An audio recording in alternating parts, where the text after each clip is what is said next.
Hello friends, welcome to my YouTube channel Sujeet Kumar Stambh classes को। आज फिर से नेक्स्ट वीडियो लेकर के आ गए हैं। आप जानते हैं मित्रों कि प्रतिदिन 10th क्लास पर 9 बजे क्लास चलाई जाती है, तो आप लोग ज्वाइन करना ना भूलें और प्रतिदिन क्लास कीजिए, ठीक है ना। मैं एक ही चैप्टर का इतना बार क्लास करवा देता हूँ कि आपको ना क्वेश्चन सेट हो जाएगा, ठीक है। इसलिए आप क्लास में आइए और पढ़िए लिखिए, ठीक है। कुछ ना कुछ ज़रूर है जो नया होगा, कुछ ना कुछ क्वेश्चन ज़रूर है। को चाहे दो चाहे पाँच नया क्वेश्चन होगी तो आप जरूर से ज़रूर उसको ज्वाइन कीजिए या पिछल का रिपीट भी हो जाएगा, ठीक है ना। तो बहुत ही इसके लिए बेनिफिट है, तो आप ज़्यादा से ज़्यादा ज्वाइन होकर के पढ़िए लिखिए और क्लास में ज्वाइन होना ना भूलें। तो देखिए, तो आज जो मैं क्लास करना चाहता हूँ वो जो है गोल्डन एग्जामिनेशन गाइड 2024 जो गाइड आता है ना, उससे करवाया जाता है, ठीक है ना। तो देखिए, सबसे पहले आप सुबह उठिए तो एक टारगेट फिक्स कीजिए और टारगेट के अचीव करने में पूरे दिन लगा दिए, ठीक है। तो कि अगर आपका टारगेट अगर अचीव अगर प्रतिदिन अगर हो जा रहा है तो आप समझिए कि आपका सुधार आने लगेगा, ठीक है। लोगों का टारगेट ही अचीव नहीं हो पाता है, सोचा क्या और दिन का होगा क्या, ठीक है ना। आप थोड़ा बहुत ना कुछ इग्नोर करना भी सीखिएगा ना, तब जाकर के आप मुकाम पर पहुंच सकते हैं, ठीक है। तो देखिए, पहला नंबर क्वेश्चन का आप लोग जवाब दीजिएगा। आर्थिक क्रियाएं वे क्रिया हैं जिनसे क्या होती है। तो आखिर ये आर्थिक क्रिया हम किसको कहेंगे? आय प्राप्त होती है, इनकम होती है, संतुष्टि प्राप्त होती है, विभिन्न वस्तुओं में सेवाएं प्रदान होती हैं। ये भी हो सकती है, हालांकि वस्तुएं भी तो प्राप्त होती है काम करने के बाद, सेवाएं प्राप्त होती। तो घ ऑप्शन हो जाएगा, ठीक है ना, इनकम के रूप में। आर्थिक क्रिया वह आर्थिक क्रिया है जिससे आय प्राप्त होती है, ठीक है। अगला, अर्थव्यवस्था में रोजगार प्राप्त होता है आर्थिक क्रियाओं के संपादन से, आर्थिक क्रियाओं के संपादन से, राजनीतिक क्रियाओं के संपादन से, किनमें से कोई नहीं। अर्थव्यवस्था में रोजगार कैसे प्राप्त होता है बताइए।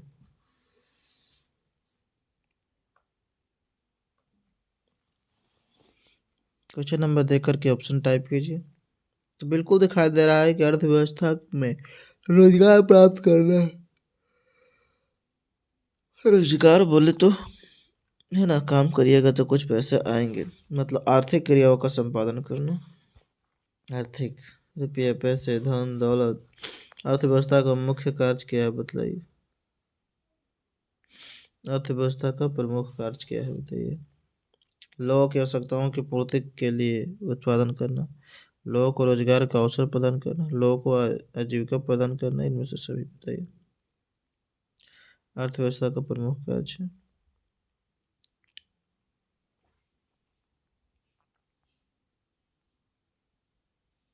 जल्दी आंसर दीजिए।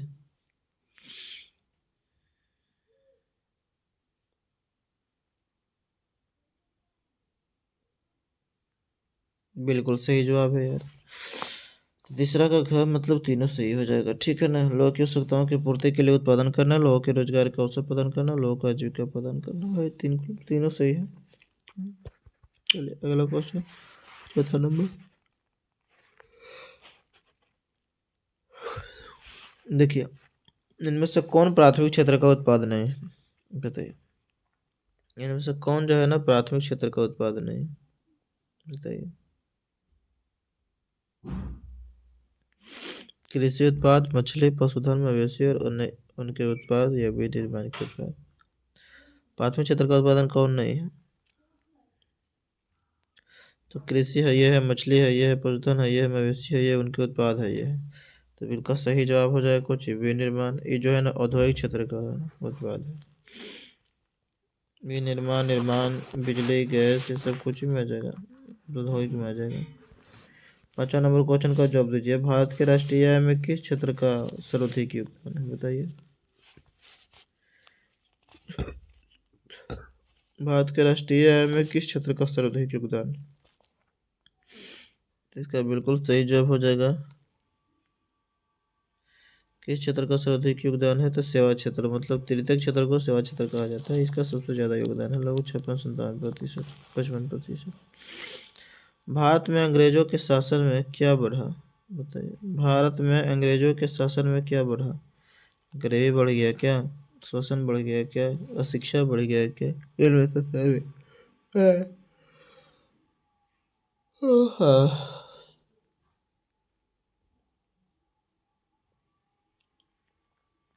सब तो बढ़ाइए दिया अंग्रेजों ने, तो घ ऑप्शन बिल्कुल सही जवाब। 7वां नंबर क्वेश्चन का जवाब दीजिए। अंग्रेजों की औपनिवेशिक नीति का परिणाम था। अंग्रेजों की औपनिवेशिक नीति का क्या परिणाम था बताइए। भारतीय हस्तशिल्प उद्योग का पतन, प्रति व्यक्ति आय में स्थिरता, कृषि पर जनसंख्या का बढ़ता बोझ, किनमें से सभी। अंग्रेजों की औपनिवेशिक नीति का परिणाम क्या था बताइए, जल्दी से आंसर सेलेक्ट कीजिए।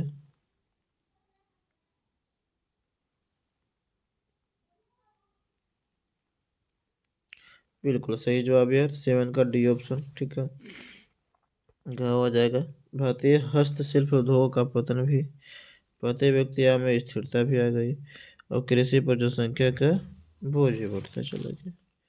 तो 7वां का डी हो जाएगा। 8वां नंबर क्वेश्चन का जवाब दीजिए।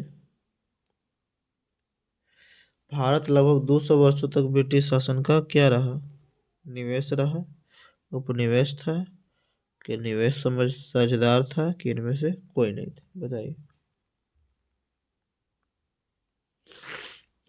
बिल्कुल सही जवाब है, ये कौन नहीं जानता। भारत लगभग 200 वर्षों तक ब्रिटिश शासन का क्या रहा, उपनिवेश रहा था। 8वां का हुआ। 9वां नंबर क्वेश्चन, कोई राष्ट्र जो उपनिवेश हो उसके आर्थिक या व्यावसायिक हितों का नियंत्रण होता है। कोई भी राष्ट्र जो उपनिवेश हो उसके आर्थिक या व्यावसायिक हितों का नियंत्रण होता है। शासित देश के पास, शासित देश के पास, शासक देश के पास, कि किसी अन्य उपनिवेश राष्ट्र के पास।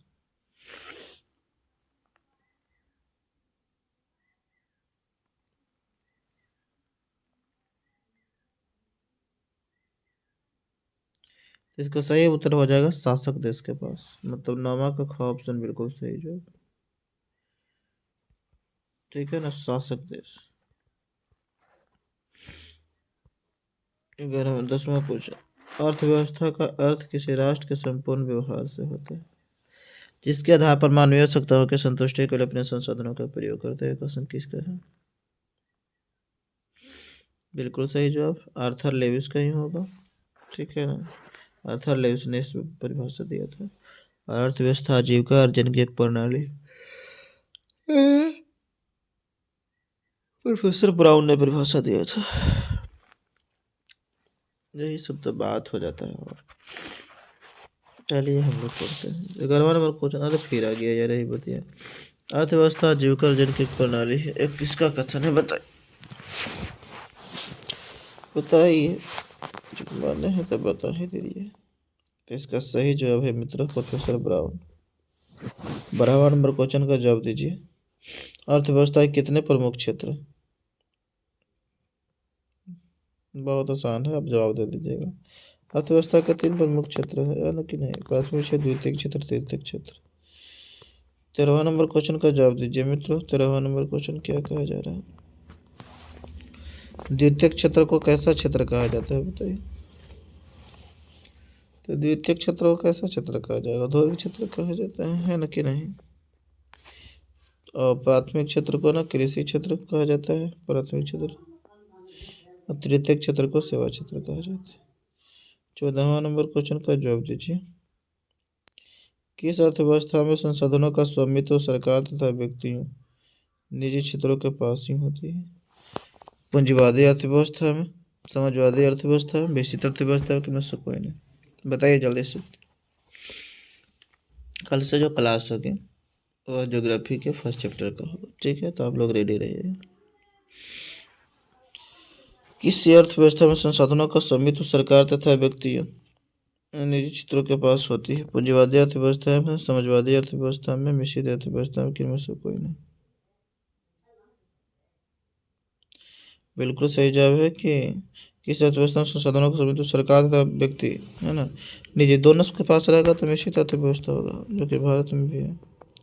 14 का 15 नंबर, किस प्रक्रिया द्वारा किसी विकासशील देश की वास्तविक राष्ट्रीय आय में वृद्धि होती है।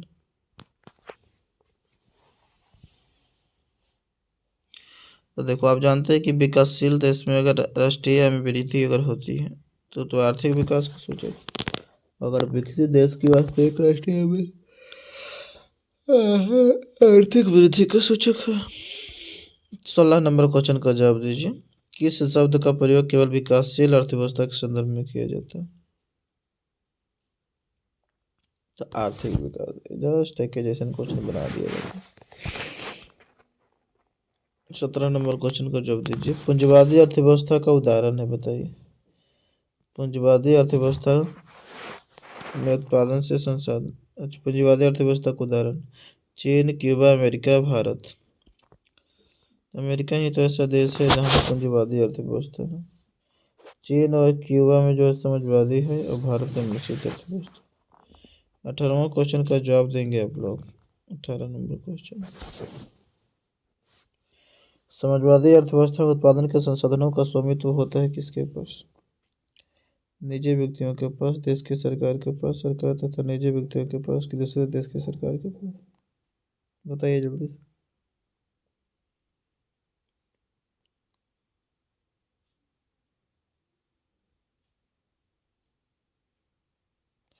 समाजवादी अर्थव्यवस्था उत्पादन के संसाधनों का स्वामित्व होता है देश की सरकार के पास। तो 18वां का ऑप्शन। 19 नंबर क्वेश्चन का जवाब देंगे। 19 नंबर क्वेश्चन। स्वतंत्रता प्राप्ति के बाद भारत की आर्थिक समृद्धि बढ़ी है, घटी है, स्थिर रही है या अस्पष्ट?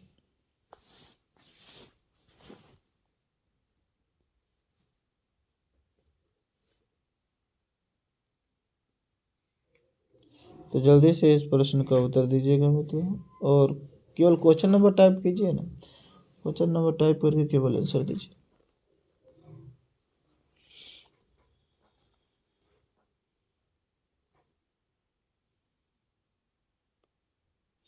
अब स्वतंत्रता प्राप्ति के बाद भारत की आर्थिक समृद्धि क्या हुई है? अब धीरे धीरे बढ़ी ही है ना, पहले तो एकदम बकलोल था स्तर, धीरे धीरे बढ़ी है।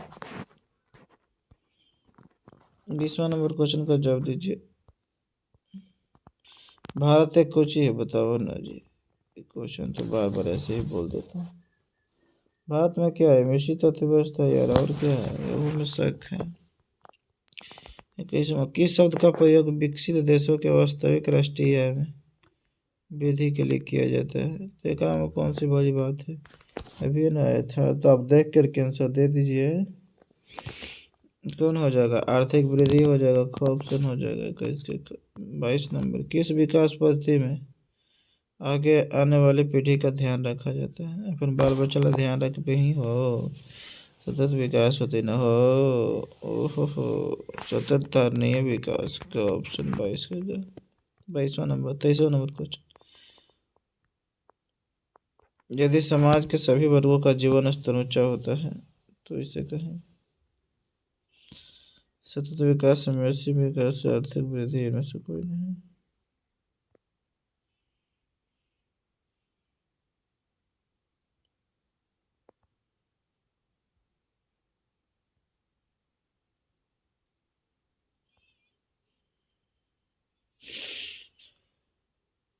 तो यदि समाज के सभी वर्गों का जीवन स्तर ऊंचा होता जाए तो इसे क्या कहेंगे? समावेशी विकास कहेंगे। ऑप्शन। 24 नंबर। आर्थिक विकास क्या है? स्वचालित होने वाली प्रक्रिया, नियोजन की प्रक्रिया, परिवर्तन की प्रक्रिया, परिमार्जन की प्रक्रिया।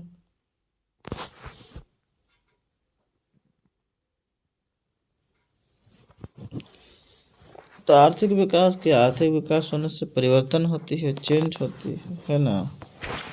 तो क्या एक परिवर्तन की प्रक्रिया है। इनमें से कौन आधारभूत संरचना नहीं है? बिल्कुल आधारभूत संरचना कौन नहीं, बता दे भाई। सड़क, बिजली, पानी, उद्योग। आधारभूत संरचना इसमें से कौन नहीं है? सड़क एकदम जरूरी है यार,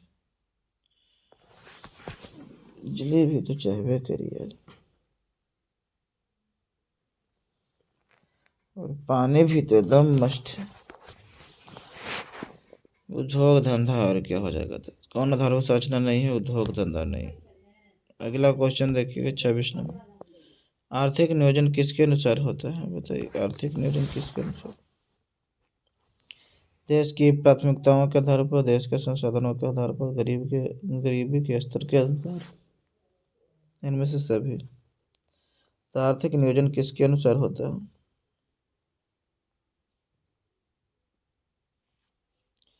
देश के संसाधनों के आधार पर, देश की प्राथमिकताओं के आधार पर। आर्थिक नियोजन किसके अनुसार होता है बताइए? देश के प्राथमिकताओं के आधार पर। सही है यार। ये तो परिभाषा में है ही था ही।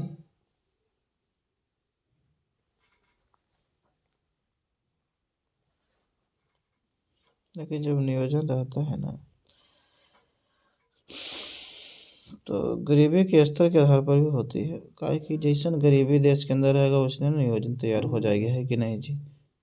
तैयार होगी कैसे? देश के संसाधनों के आधार पर। हाँ, देश में संसाधन रहे तो उसके आधार पर भी होगा। तो हो जाएगा इनमें से सभी। अगर ऑप्शन है ये तो ठीक है, अगर ना रहता तब तो पहला ऑप्शन क्यों हम लोग जाते। भारत के योजना आयोग का अध्यक्ष होते हैं, बताइए कौन होता है? ये तो बहुत सिंपल है, ये तो क्वेश्चन याद ही रखना चाहिए। कितनी बार बिहार बोर्ड में क्वेश्चन आ गई है। भारत के योजना आयोग का अध्यक्ष कौन होता है बताइएगा? सबसे पहले तो योजना आयोग के प्रधानमंत्री होते हैं। फिर राष्ट्रीय विकास परिषद के भी अध्यक्ष प्रधानमंत्री होते हैं, लेकिन राष्ट्रीय विकास परिषद के जो सदस्य होते हैं वो मुख्यमंत्री होते हैं। योजना आयोग की स्थापना 15 मार्च 1950 और राष्ट्रीय विकास परिषद का गठन 6 अगस्त 1952 ईस्वी में हुआ था। प्रत्येक पंचवर्षीय योजना किसके द्वारा अनुमोदित होती है? प्रधानमंत्री द्वारा, राष्ट्रपति द्वारा, राष्ट्रीय विकास परिषद या फिर देश की संसद द्वारा।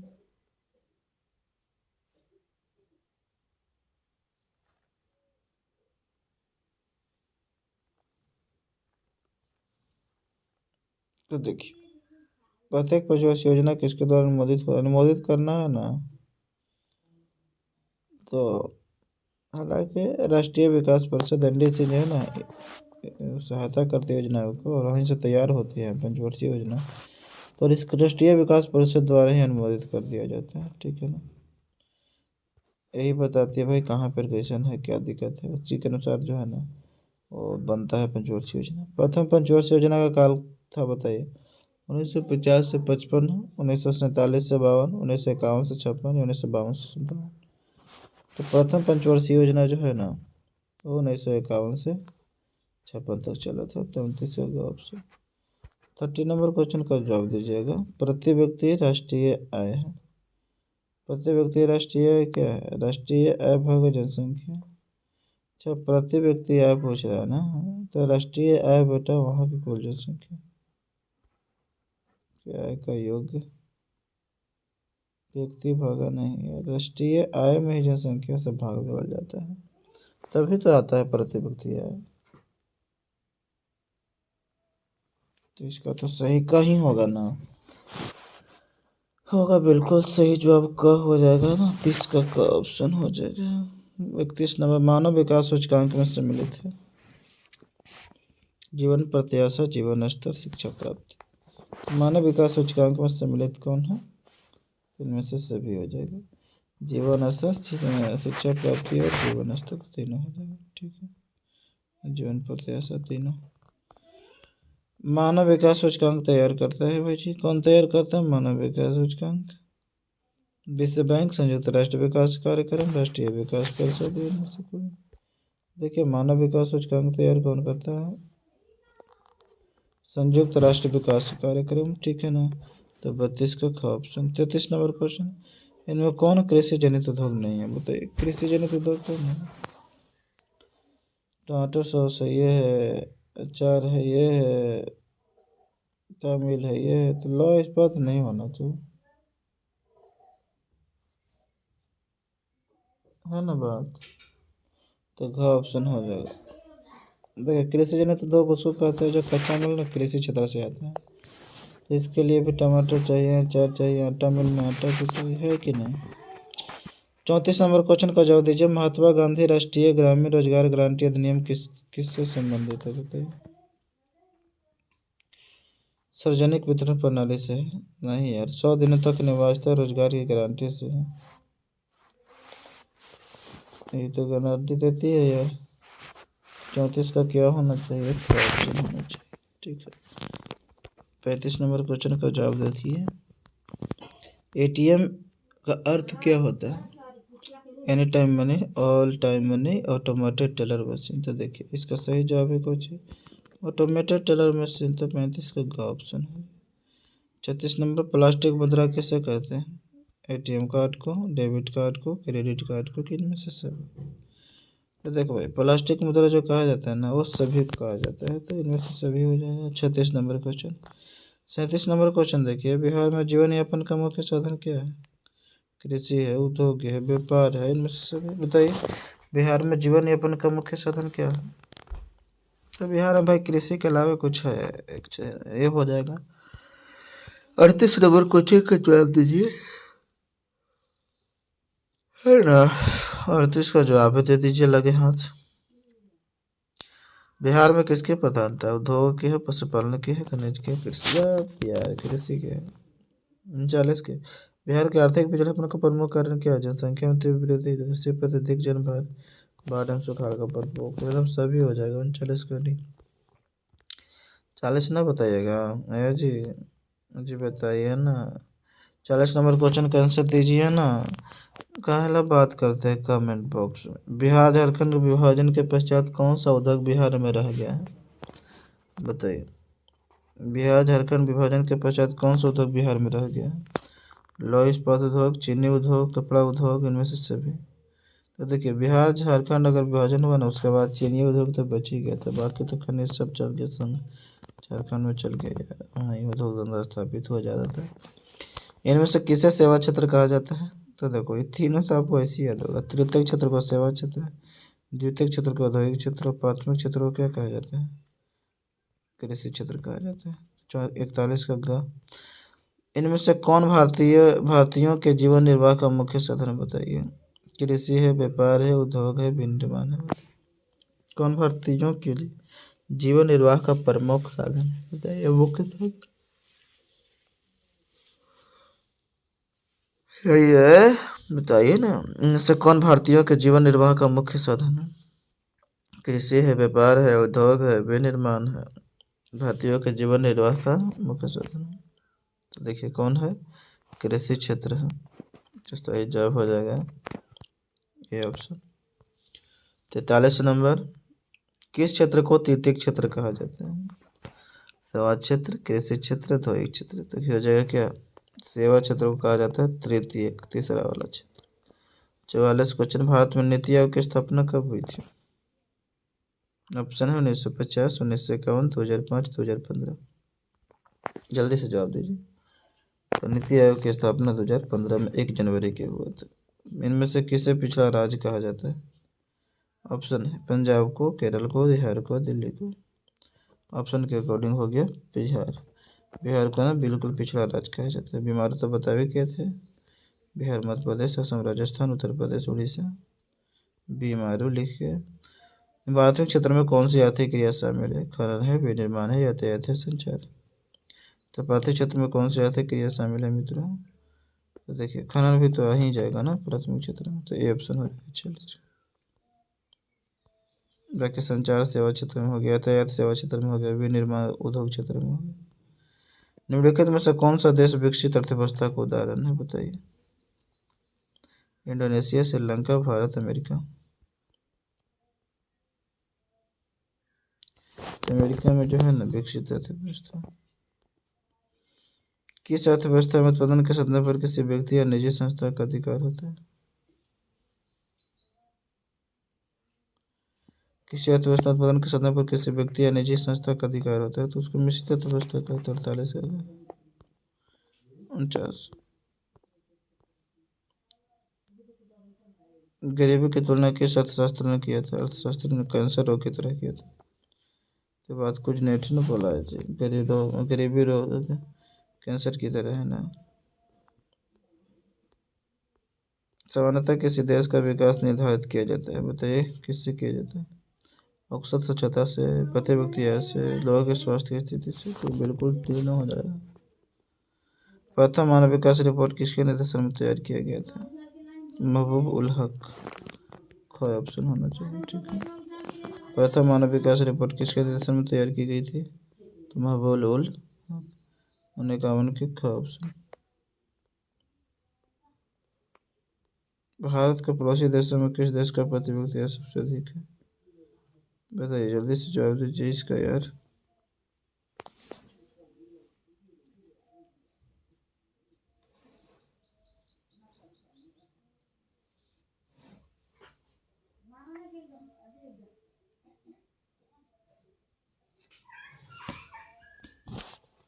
तो बिल्कुल सही जवाब है बांग्लादेश। हालांकि पहले श्रीलंका ही था, लेकिन अब श्रीलंका की स्थिति खराब है, बांग्लादेश हो जाएगा प्रति व्यक्ति आय सबसे अधिक। पड़ोसी देश की बात जहाँ तक कर रही है तो अब चलते हैं हम लोग सब्जेक्टिव क्वेश्चन आंसर की ओर। आज की सेशन में ऑब्जेक्टिव खत्म। हम लोग ना ऑब्जेक्टिव सब्जेक्टिव दोनों साथ में करवा रहे हैं, इससे बहुत अच्छा है, बहुत फायदा है। देखिए, तो आज का जो प्रश्न है, कृषि जनित उद्योग क्या है? देखो, ऐसा उद्योग जिनके उत्पादन में ना कृषि क्षेत्र से कच्चा माल आता है उसको हम प्राथमिक कृषि जनित उद्योग कहते हैं।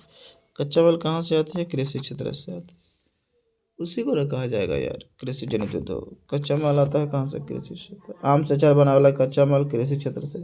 टमाटर सॉस बनावे वाला टमाटर कहाँ से? कृषि क्षेत्र से। जैसे आटा मिल के लिए आटा कहाँ से चाहिए, गेहूँ कहाँ से चाहिए? तो कृषि क्षेत्र से। तो इस तरह की बातें हैं, तभी तो हम कृषि जनित उद्योग उसको कहते हैं, है कि नहीं? क्योंकि कच्चा माल कृषि क्षेत्र से आ रहा है। तो इस बात को समझ के ऐसे भी क्वेश्चन में कृषि जनित उद्योग, कच्चा माल कृषि क्षेत्र से। 12वां नंबर क्वेश्चन, आर्थिक विकास क्या है बताइए। तो देखिए, जो आर्थिक विकास है ना, वो दो वो परिभाषा दिए थे, प्रोफेसर रोस्टर दिए थे, प्रोफेसर मेयर एवं बॉल्डविन भी दिए थे। तो आर्थिक विकास क्या है, तो आप इसका जवाब दीजिएगा। जो सब्जेक्टिव क्वेश्चन है, आर्थिक विकास क्या है? तो देखिए, आर्थिक विकास एक की ओर न श्रम शक्ति में वृद्धि की दर तथा दूसरी ओर जनसंख्या में वृद्धि के बीच का संबंध। देखिए, जैसे ही जन्म होता है ना तो जनसंख्या बढ़ती है, और वो जनसंख्या अगर कार्यशील निकलता है, मतलब कमाने वाला निकल जाती है, तब हम उसको कहेंगे ना कि एक श्रम शक्ति तैयार हो रही है। और जब श्रम शक्ति अगर जनसंख्या अगर श्रम शक्ति में बदल जाए तो इनकम बढ़ जाएगी, और इनकम बढ़ जाएगी तो प्रति व्यक्ति आय बढ़ जाएगी, प्रति व्यक्ति आय बढ़ जाएगी, आर्थिक विकास बढ़ जाएगी, राष्ट्रीय आय बढ़ जाएगी, है कि नहीं? तो अर्थ से कम मजबूत कब होगा? जब सही सब कोई कमा रहा है, ये न कि वो कमा रहा है बाकी खा रहा है, तो इसी तो दिक्कत है। आर्थिक विकास एक ऐसी प्रक्रिया है, दूसरा अनुसार प्रोफेसर मेयर एंड बॉल्डविन के अनुसार, आर्थिक विकास एक ऐसी प्रक्रिया है जिसके द्वारा दीर्घकाल में किसी अर्थव्यवस्था की वास्तविक राष्ट्रीय आय में वृद्धि होती है। तो कुछ समय बाद आपको पता चलती है कि कैसे वृद्धि हो रही है, तो उसी को आर्थिक विकास कहेंगे जब वृद्धि हो रही है। ठीक है, दोनों में से कोई भी परिभाषा आप याद कर लीजिएगा। ठीक है, अब हम चलते हैं अगले क्वेश्चन की ओर। अगला क्वेश्चन आंसर है, आर्थिक विकास तथा आर्थिक वृद्धि में अंतर स्पष्ट करें। आर्थिक विकास तथा आर्थिक वृद्धि में अंतर बताएं। तो आंसर देखिए क्या है। देखिए, दोनों अंतर स्पष्ट करना इस तरीके से आप कर दीजिए। धनी देशों में आय का बढ़ता हुआ स्तर आर्थिक वृद्धि का सूचक होता है, जबकि निर्धन देशों में बढ़ता हुआ आय का स्तर आर्थिक विकास का सूचक होता है। और ये क्वेश्चन 2 नंबर से ज़्यादा में थोड़ा ना आएगा, इसलिए तो आप इसका आंसर इस तरीके से आप लिख सकते हैं, है ना। जो धनी देश है, मतलब बढ़िया है, खुशहाल देश है, वहाँ पे सब चीज़ है। और अगर उसमें अगर इनकम बढ़ रही है, आय का स्तर बढ़ रहा है, तो उसको आर्थिक वृद्धि कह दें। और जहाँ निर्धन देश है ना भाई जी, गरीब देश है, वहाँ अगर आय का स्तर अगर बढ़ रहा है तो उसको हम कहेंगे कि भाई आर्थिक विकास है। तो इन दोनों बातों को ना आप ध्यान से समझिए, ठीक है। तो आज की जो क्लास रहेगी, नहीं और एक क्वेश्चन और होगा इसमें। देखिए, 14 नंबर देख लीजिए, बिहार के पिछड़ेपन के कारण और दूर करने के उपायों को लिखिए। बताइए, बिहार के पिछड़ेपन के कारण और दूर के उपाय। चूँकि इसलिए क्वेश्चन इसलिए दे दिए हैं 3-4 क्वेश्चन, क्योंकि आज क्लास लास्ट करते हैं इसका, इकोनॉमिक्स का, और कल से ना ज्योग्राफी क्लास स्टार्ट होगी। तो आप लोग जरूर क्लास में जुड़िए और भी नए दोस्तों को लाइए, ठीक है ना। प्रत्येक चैप्टर वाइज प्रैक्टिस हो रही है, अब प्ले लिस्ट भी बन जा रही है, अगर जो छूट गया होगा आप लोग पढ़ लीजिए उसको, ठीक है। बिहार के पिछड़ेपन के कारण और दूर करने के उपाय को लिखे। तो बिहार के पिछड़ेपन के निम्नलिखित कारण है भाई। पहला तो हो गया, तेजी से बढ़ती जनसंख्या इतना बढ़ रही है ना कि पिछड़ेपन तो होगा ही होगा। आधारिक संरचना का अभाव है, इंफ्रास्ट्रक्चर बहुत जो मूलभूत चीज़ चाहिए वो भी कमी है। फिर कृषि पर यहाँ निर्भरता है, कृषि के अलावा कुछ है क्या यार। बाढ़ कभी आ जाता है तो फसल नष्ट हो जाती है, कितने लोग जान माल की क्षति, सूखा हो जाती है तो भी फसल बहुत उग भी नहीं पाता है। औद्योगिक पिछड़ापन भाई जी, उद्योग धंधा तो यहाँ है ही नहीं, तो क्या हुआ, रोजगार मिलेगा युवाओं को। गरीबी है, बहुत गरीबी ज़्यादा है यार, तो ये सब रहेगा नहीं तो गरीबी तो होगा ना। खराब विधि व्यवस्था, यहाँ सिस्टम भी जैसे तैसे हो गई है कि नहीं। कुशल प्रशासन का अभाव है, जाइए तो घूस मांगेगा पैसा तब कोई काम होगा। इसलिए परिणामतः आज देख रहे हैं कि कितने जो गरीब गुरबा व्यक्ति है जिसका राशन कार्ड भी नहीं बने। तो ये हो गया, कारण हो गया। अब बिहार के पिछड़ेपन दूर करने के उपाय देखिए, जनसंख्या पर नियंत्रण रखिए, हो जाएगा दूर। बाढ़ पर नियंत्रण रखिए, हो सकता है दूर। आधारित संरचना का विकास की जो बहुत चीज़ है, उद्योग का विकास कीजिए, गरीबी दूर कीजिए, शांति व्यवस्था की स्थापना कीजिए, स्वस्थ तथा ईमानदार प्रशासन है ना। मैंने प्रशासन मस्त होना चाहिए यार, जो काम करे भी नहीं, खाली पैसा पैसा खरीद रहे है ना। केंद्र से अधिक मात्रा में संसाधनों का हस्तांतरण होनी चाहिए, तो जहाँ विशेष राज्य का दर्जा प्राप्त है वहाँ ज़्यादा होता है, ठीक है ना। जैसे अभी वर्तमान में 10 राज्य का विशेष राज्य का दर्जा प्राप्त है, पहले कितना था, 11 राज्य था, लेकिन जम्मू कश्मीर के हटने से क्या हो गया, 10 राज्य हो गया। जब जहाँ पर विशेष राज्य की दर्जा प्राप्त हो जाती है वहाँ 90% केंद्र सरकार हेल्प करती है और 10% केवल राज्य सरकार का हेल्प करना होता है। और जहाँ विशेष राज्य की दर्जा नहीं प्राप्त रहती है 80% जो है राज्य सरकार खुद लगाती है और 20% जो है सिर्फ केंद्र सरकार हेल्प करती है। तो केंद्र का मतलब अधिक मात्रा में संसाधनों का हस्तांतरण कब होगा, केंद्र से। जहाँ विशेष राज्य की दर्जा अभी 10 राज्य में है, और विशेष राज्य की दर्जा वहीं मिलती है जहाँ पथरीली एरिया है ना, जहाँ पे उत्पादन बढ़िया से नहीं हो पाती है ना। सीमा जो है अंतर्राष्ट्रीय स्तर से लगती है, इस तरह की बातें हैं, ठीक है ना। तो देखिए, अगर वीडियो अच्छा लगता है तो लाइक करिए, शेयर करिए, सब्सक्राइब करिए, ठीक है ना। तो वीडियो भी यहीं पर एंड करते हैं। Thank you for watching video.